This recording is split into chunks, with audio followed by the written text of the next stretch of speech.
geldi. Ha diyor bak.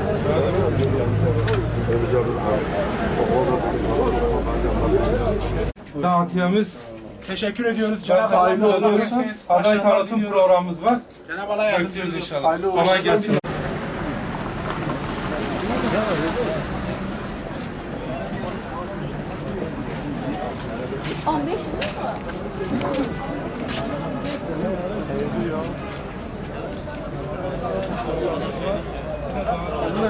Veremedim abi, İslamçını görmeyeyim. Selamünaleyküm, Allah'a emanet olun. Tamam, kıstastan gidiyor.